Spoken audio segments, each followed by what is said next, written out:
ساعة شعتا أخيلو زينا مسانادونا فيلم علنا خبركم تخطاتلتي كما يتمسيون لومي حامس إسران شوعات انتكم تسترالوه هاقراون زيناتات حيزولكم قريبا زلغو بيتروس منكسي هارست زينا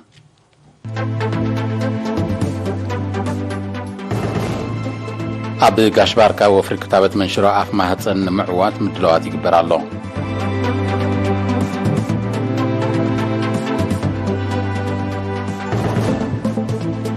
أب نوزوبا عسب أب محيال مسرح ممحارن مستمحارن زتير ركب تقايدو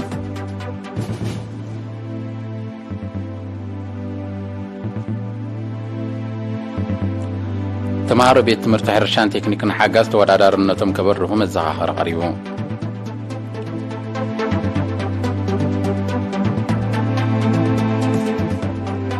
أب إيران بستفاد سمش براومت كاتب وحد 15 سبات كم تقطر تقليتهم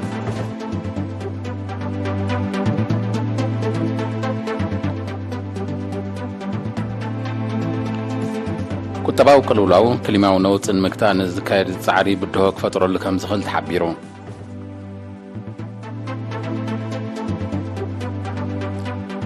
منغست بوركينا فاسو انتر شبران مكلاس 10 شحات حدثت أبالات سراويت كم زختت أفليتو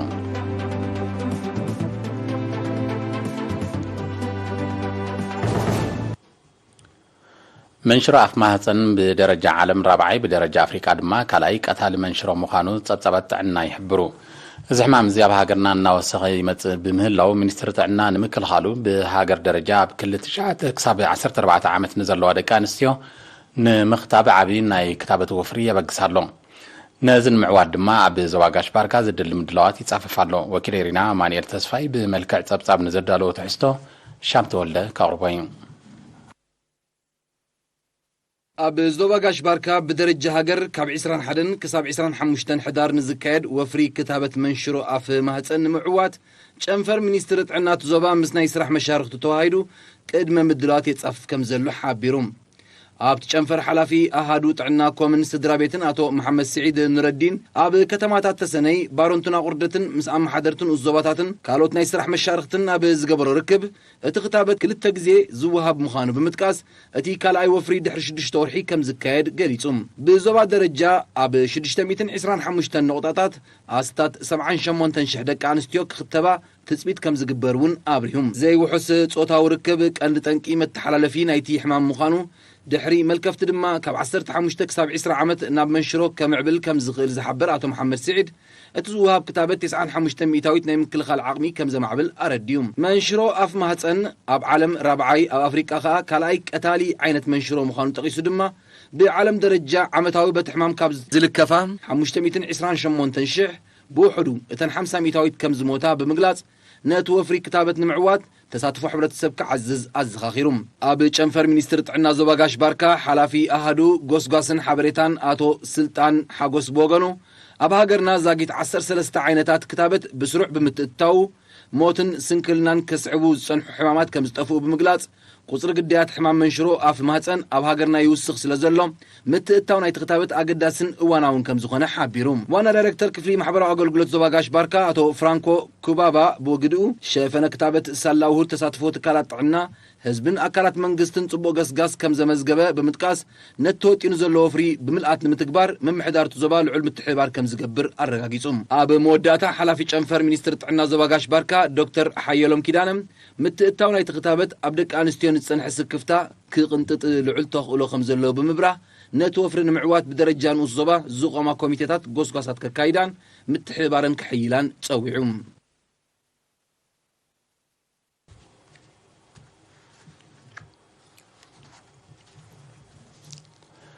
أب عسب أب محيال مسرح ممارن مستمارن زتين ناي سرح مشارخ تستساتفو ركب تقايدو وكيل إرينا عيسى محمد نزلاعو تحستو دانايت قبريوات بيت صحفة تمرتي أبنو زوبا عسب مسرح ممهارن مستمهارن بمحيال بقعة تمرتي كبن مبال زحق الزتا ب25 تقمتي مس ولدن ممهراننا كايدو حلافة بيت صحفت ممر كحسن مقوس نأجمامر عامة تمرت 2022-2023 بزملكت أبزهابو مبرهي بسنكي أبتمهارون ممهران زتر أي مدن قوايات زبزحة أبيات تمرتي كابت قبو جزئين دونجين كم زجمرة انت خونجن مستمهارون ولدن بمتحببار اتزحلف ساعتات كم اتتكأ قليتوم أبقى من محدارات كبابي أبقى قدمة تمرت زي تصاتف وقلعو بقطتا أبقى قدامي كفليناي من مزقاب ترئيوتات كم زنبرة زتقسم ممر كحسة قدمة تمرتي أب عبيت أمرو قلعو زلو تراك قليل سلازيكونا قلعو أب قبع عدميهم أب قدمة تمرتي نخاطو من محدارات كبابي بحفشة ولدد ما بفلاي بعتو بكسر حلو أزخاخيروم أما حدار نوزوبا عسب آتو تسفايزر أب وغنو أبيات تمرتي تكأتي ولودوتا زهنت أولانن زمئزون أولانن بمخانن نمحيالن وهود سعري كاي سلازقبا أب كلن أبيات التمرت زلوا كوميتات ولدك حيلان زلوان هاقوافات أم ملاك نطفان تلابيو حلافي جنفر منستر تمرت زوبادو بقايح بحري آتو موغوس هاد حنا دما أم جمار عامة التمرت زرق مدنو قايات نموقات لوما عامة مزملكوتم أكلات بموههاد زتر أينا يموقع عزيا فتحات حقاز خمس نبرة بمتقاس أم متساي تماساسا لأقبابات بمتقام زباخن جيزي كيهلو كم سرح قليتهم تساتفت بوغنوم صقنا زليان أبيات تمرتي خصقنا أزخاخيروم أبنو زوبا عسب 4 مؤال هتصانات 5 ناي مباتا 2 ناي مأكلاي درجان حنت ناي كالاي درجان أبيات تمرتي أبنو طف أقلقلوت يركبا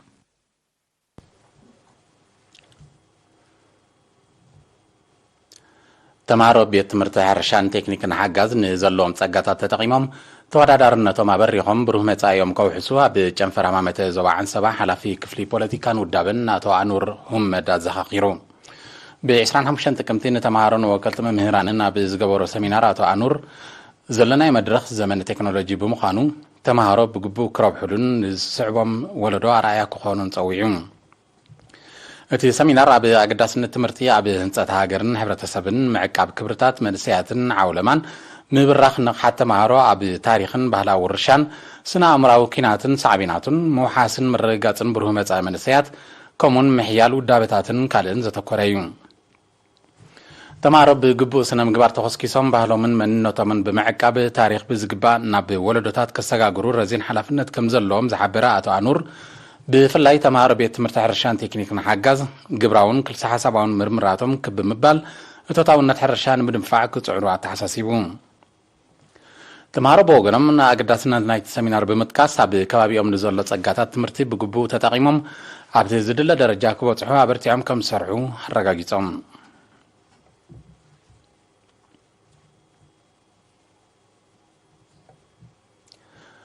ኣብ ኑዘባ ተሰነይ ኣብ ሃገራዊ መርመራ ሻምናይ ክፍሊ ዝምዝገብ ዘሎ ውፅኢት ንምምሕያሽ ብዕቱብ ከም ዝስራሕ ተሓቢሩ ርዕሰ መምህር ማእከላይን ካልኣይን ደረጃ ቤት ትምህርቲ ሳግም መምህር ተኪየ መድሃንየን ዝገለጸ ኣብ ሃገራዊ መርመራ ሻምናይ ክፍሊ ዓመተ ትምህርቲ 2021-2022 ተሳቲፎም ብሉፅ ነጥቢ ንዘምፁ ተምሃሮ ንምትባዕ ኣብ ዝተኻየደ መደብ እዩ ኣብቲ ወከልቲ ዝተፈላለያ ትካላት ማሕበራትን ሽማግለ ቤት ትምህርትን ዝተረኸቡሉ ኣጋጣሚ ኣብ ዘቕረቦ ጸብጻብ መምህር ተኪየ እታ ቤት ትምህርቲ ኣብ መርመራ ካብ ዝተሳተፈቶም 311 ተምሃሮ 46 ሚእታዊት ከም ዝሓለፉ እዚ ድማ ትሕቲ ፅቢት ከም ዝኾነ ጠቒሱ ኣብ መጻኢ ንዝሓሸ ውፅኢት ብዝለዓለ ከም ዝስራሕ ገሊጹ እቶም ንሽልማት ዝበቕዑ ተምሃሮ ልዕሊ 85 ነጥቢ ዘምፅኡ ኮይኖም ከከም ዘመዝገብዎ ነጥቢ ብሽክለታን ናውቲ ትምህርትን እዮም ተሸሊሞም ሓላፊ ቤት ጽሕፈት ትምህርቲ ኣብ ኑዞባ ተሰነይ ኣቶ ስራፌል ክፍለገርግሽ ብወገኑ ዕውታት ካብ ዘለዎም ብቕዓት ንላዕሊ ክድልቡ እቶም ካልኦት ድማ ቅዱስ ቅኒ ሓዲሮዎም ኣብ ትምህርቶም ክነፍዑ ብምዝኻር ኣብ መጻኢ ዝበለፀ ውፅኢት ንምምዝጋብ ተራን ውህደትን ተምሃሮ መምህራንን ወለድን ክሕይላ ተሓሳሲቡ ካብ 93 ክሳብ ሙሉእ 100 ነጥቢ ዘምፁ ተሸለምቲ ብጊዶም ኣብ ርእስቲ ኣብ ቤት ትምህርቲ ዝወሃቦም ስሩዕ ትምህርቲ በዓላቶም ዝገብሮ ጻዕርን ስድራ ቤቶም ዝገብሩሎም ምትብባዕን ኣብ ትምህርቶም ጸብለል ክብሉ ከም ዝሓገዞም ብምግላጽ ብቤት ትምህርቲ ዝተወደበ ናይ ምትብባዕ መደብ ኣመስጊኖም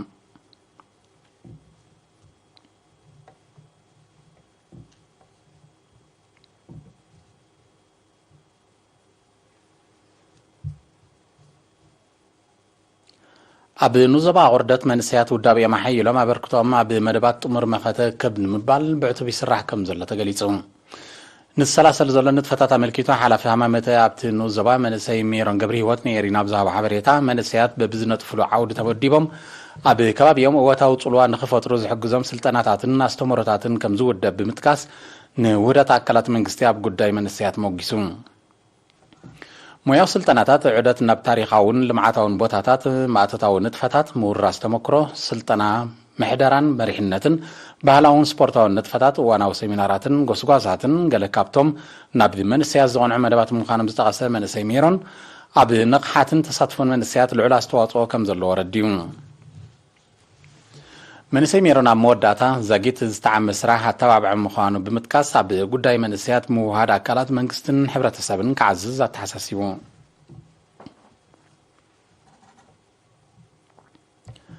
ዜና መስዋእቲ ኣብ ትሕቲ ሚኒስትሪ ዕዮን ማሕበራዊ ድሕነትን ተኣላይ ስንኩል ገዲም ተጋዳላይ ፍጹም ርእሶም ሰሎሙን ትማሊ 26 ጥቅምቲ ኣብ መበል 62 ዓመት ዕድሚኡ ብሕማም ተሰውዩ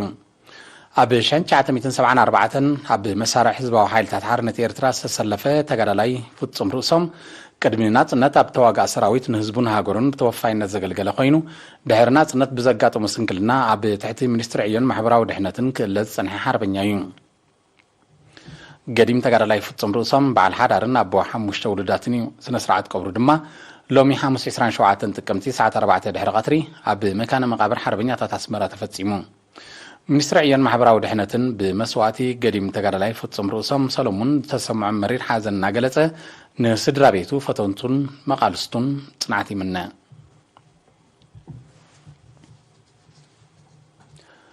ዝኸበርኩም ተኸታተልቲ ዝስዕብ ዜና ወጻኢ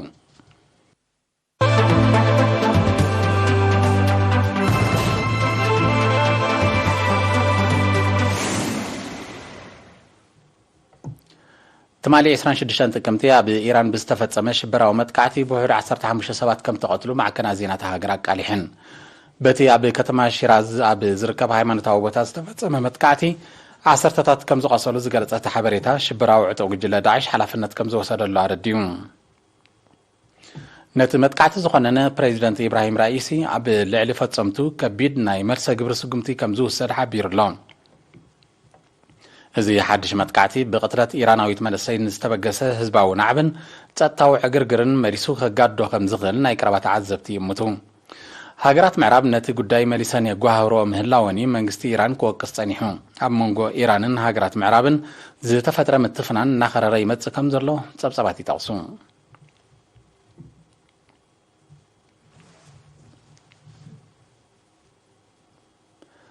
بدرجة عالم تخصص زلوا كتابة وكلوا لوا بمقطع كلمة ونوت نزجبر تعري بدوك فترة له كم زغل هجرا وكيل ساعتها ميتون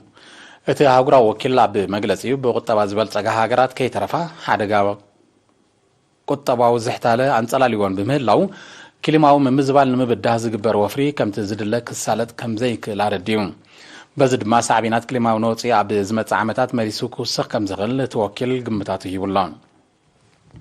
هاجرات أوروبا متى تفا بكل تجازات المقطع زبقصوا وطن كسمر كم زي كل كيلاتاتا بزع سالستزين ماتهم ذكريو انتنا هاجرات هاجات إيمان زلوك لو لو ساعات نمكلال عب زوجاي يالو زلوا عوان كلمة ونوت المقطع زحجز وفري تحدث ساعات قدامنت كهوا كم زي كونايو زقل زلوا كم صعبينو بخفيل كقدل تثبيت تغيير للصنحة متى تفا بكل تجازات أبزمت عامت مليسو كزايد كم زقل يمات كلمة ونوتي حدا كابت كان تنقطات نايتي بدرجة عالم تخصص زلوا محبرة كتابات أجمعات مخانو كلا تاتي تقسم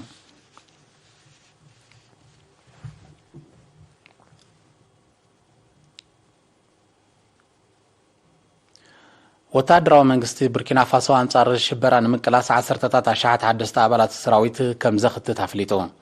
بمسارة حبريتات منجستي عب زمت كربع جزية أستاتا 14 حدثت أبلات نبتي نبار سراويت كم زصنبرو تفليتو الله أتى سقمتي كاب كرتشن 15 نزفت زمزلو شبراو متكعتات أب مكتا وتاو ترا كم زهلو أساس سراويت بوركينا فاسو حبيرم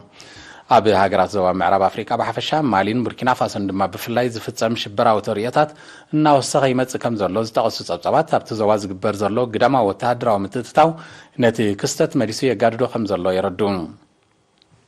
يوغن برا أنصار تمتتاو زكاية تقاومتات النحايلة يمت كم زلو ناي كربات عزبتي تقصون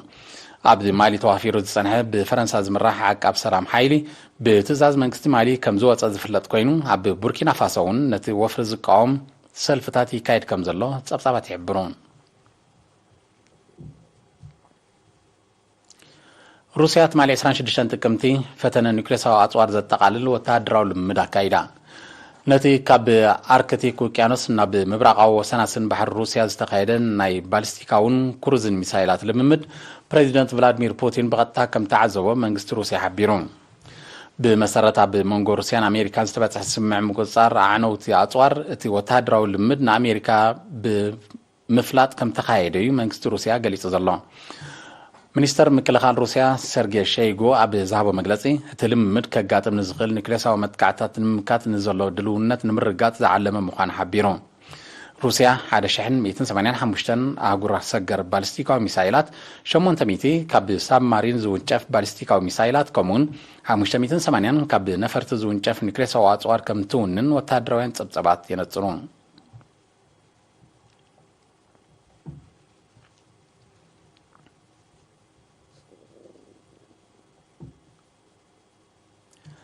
እስራኤል ምስ ሊባኖስ ብዝተበጽሐ ስምዕ እጀታ ማያዊ ግዛት ዕዳና ባህራዊ ጋዝ ከም ዘበገሰት ተቃሊሑ ብመሰረቲ ብመንገኝነት ኣሜሪካ ኣብ ምጅማር ናይ ዘወርሒ ዝተበጽሐ ስምዕ ንክልቲአን ሃገራት ዘራኽብ ማያዊ ዶባት ክሕጸጽ እንከሎ እስራኤል ኣብቲ ብካሪሽ ዝጽዋዕ ከባቢ ንዘሎ ዕቑር ጸጋታት ባህራዊ ጋዝ ክትዕድን ሊባኖስ ድማ ቃና ዝተባህለ ከባቢ ተመሳሳሊ ንጥፈት ከተካይድ ዝብል ነጥቢ ይርከቦ እቲ ስምዕ ኣብ ዝመጽእ መዓልታት ኣብ ዝካየድ ወግዓዊ ስነ ስርዓት ክልቲአን ሃገራት ክታመን ከምብራሉ ትጽቢት ይግበር እቲ ኣብ እጀታ እስራኤል ኣትዩ ዘሎ ከባቢታት ካሪሽ ኣስታት 68 ቢልዮን ትርቢዒት ሜትር ባህራዊ ጋዝ ከም ዝርከቦ ኣቐዲሙ ዝተካየደ ሃሳስ የነጽር ጉዳይ እጀታ ማያዊ ግዛት እስራኤል ሊባኖስን ኣብ መንጎ ክልቲአን ሃገራት ንጸንሐ ምትፍናን ብምዕራግ ናብ ሓድሽ ወተሃደራዊ ግጭት ከይምርሕ ዘስግእ ኮይኑ ብምጽንሖም ንኽታም ናይ ትስምዕ ኣብ ምውሓዝ ጸጥታ ዞባ ማእከላይ ምብራቕ ዘይነዓቕ ኣበርክቶ ከም ዘለዎ ይዝሕበር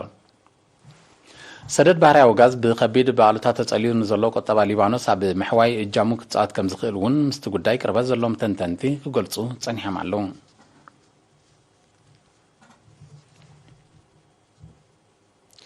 እስራኤል ሎሚ 27 ጥቅምቲ ኣብ ሰዓታት ወጋሕታ ኣብ ከባቢታት ርእሰ ከተማ ደማስቆ ብልዕልዕ ዝርከብ ወተሃደራዊ ዕላማታት ሶርያ መጥቃዕቲ ሚሳይላት ከም ዘካየደት ማዕከናት ዜና ቃሊሕን ሃይላ ኣየር ሶርያ ሓያሎ ካብቲ ሚሳይላት ዕላሙ ከይወቕዐ ከም ዘበርዓኖ ክገልጽ እንከሎ በቲ መጥቃዕቲ ኣብ ህይወት ሰብ ብዛዕባ ዝወረደ ጉድኣት ዝተዋሃበ ሓበሬታ ግን ዘጊት የለን ሚኒስትር ምክልኻል ሩስያ ኣብ ዘውፅኦ ያቕሬታ ሚኒስትር ምክልኻል ሶርያ ኣብ ዘውፅኦ መግለጺ እቲ መጥቃዕቲ ካብቲ እስራኤል ጎቢጣ ሒዛቶ ዘላ ሮራታት ጎላን ብዝተተኮሰ ሚሳይላት ከም ዝተፈጸመ ከሲሱሎ እስራኤል ከምዚ ዓይነት መጥቃዕቲ ከተካይድ ኣብ ውሽጢ ሓደ ሰሙን ንሳልሳይ ግዜ ምዃኑ ጸብጻባት ይሕብሩ ህላዊ ኢራን ኣብ ሶርያ ንጸጥታ ስጋት ከም ዝኾነን ንምምካቱ ኣድላይ ስጉምቲ ከም ትወስድን እትገልጽ እስራኤል ኣብዚ ዓመት እዚ ኣብ ልዕሊ ኣብ ሶርያ ዝርከብ ማዓስከራት ኢራንን ወተሃደራዊ ዕላማታት ሶርያን እተካየዶ መጥቃዕቲ ከም ዝሐየለቶ ይግለጽ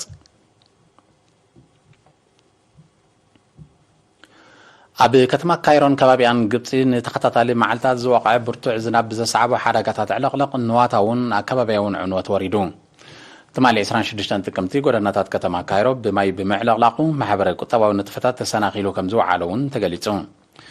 በዓል መዚ ምክትታል ሜትሮሎጂ ግብጺ ኣብ ሰፊሕ ክፋልታ ሃገር ብርቱዕ ዝናብ ዝዓብለሎ ኩነታት ኣየር ክኽሰት ምዃኑ ዝእምት ትንቢት ኩነታት ኣየር ከም ዘሎ ብምጥቃስ ዜጋታት ኣብ ምንቅስቓሳቶም ጥንቃቐ ክገብሩ ጸዊዑሎ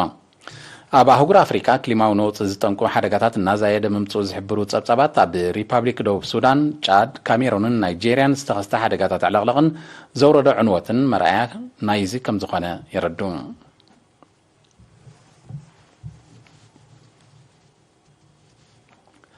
ዝኸበርኩም ተኸታተልቲ ዜና ንምፍጻም ኣርስታቱ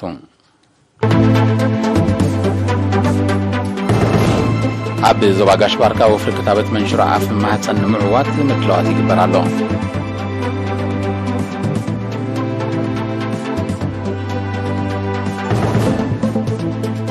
ኣብ ዞባ ዓሰብ ኣብ ምሕያል መስርሕ ምምሃርን ምስትምሃርን ዘተየር ተኻይዱ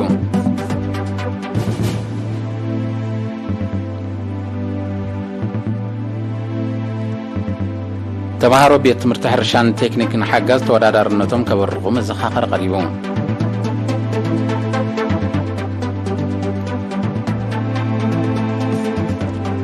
ኣብ ኢራን ብዝተፈጸመ ሽብራዊ መጥቃዕቲ ብውሑድ 15 ሰባት ከም ተቐትሉ ተገሊጹ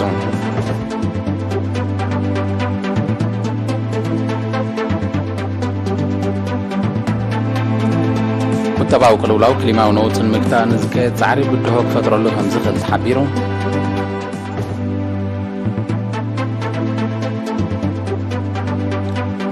መንግስቲ ቡርኪና ፋሶ አንጻር ሽበራ ንምቅላስ 10 ኣሽሓት ሓደስቲ ኣባላት ሰራዊት ከም ዘኽትት ኣፍሊጡ